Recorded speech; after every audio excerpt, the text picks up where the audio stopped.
भाई मानगढ़ धाम नो नाम लई लई ना कांग्रेस ने बीजेपी ने जेटला भी पार्टी वाला है के ये सब सत्ता में આવ્યા આપણે સબને મૂર્ખ બનાવીને પણ કોણે એને રાષ્ટ્રીય સ્મારક ઘોષિત નહીં કરી શક્યું। આ કેન્દ્રીય ગજેન્દ્રસિંહ શેખાવત જે હે મંત્રી સંસ્કૃતિ એને એમ જવાબ આલ્યો કે તમે અહીં કરી આધુનિક નિર્માણ કરી દીધું હે, આ જે માપદંડ હે એના માટે નહીં ઉતરી રહ્યું હે એટલે અમે એને રાષ્ટ્રીય સ્મારક ઘોષિત નહીં કરી શકતા એમ।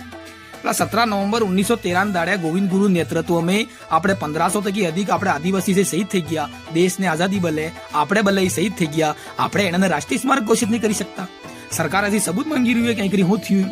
વાહ ભાઈ વાહ, મોમ કહીરો 2022 में જવરા નરેન્દ્ર મોદી દેશના પ્રધાનમંત્રી અહીં આવ્યા હતા, એમપી ને ગુજરાત ને રાજસ્થાનના મુખ્યમંત્રી બી અહીં ઉપર જાજમમાં બેઠા હતા ને સબ જણા મળીને પ્રસ્તાવ લખ્યા હતો કે આને રાષ્ટ્રીય સ્મારક ઘોષિત કરો।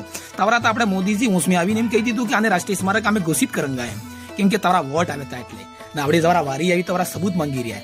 આ આરબીએસસી સીબીએસસી ની કિતાબ में માનગઢ ધામનો ઇતિહાસ હે ભાઈ ને રાજસ્થાનનો જલિયાવાલા બાગ હત્યાકાંડ કયા નહીં, હજી તમારે હું સબૂત જુએ એમ કોમો, ખાલી વોટ જુએ તમારે, બાકી તમે આને રાષ્ટ્રીય સ્મારક નહીં બનાવોગા કેમ કે તમે નહીં ચાહતા કે આ વાસવાડા ડુંગરपुर में कोई बढ़िया काम था અને રાષ્ટ્રીય ધરોહર ની કોઈ ચીજ બને એમ।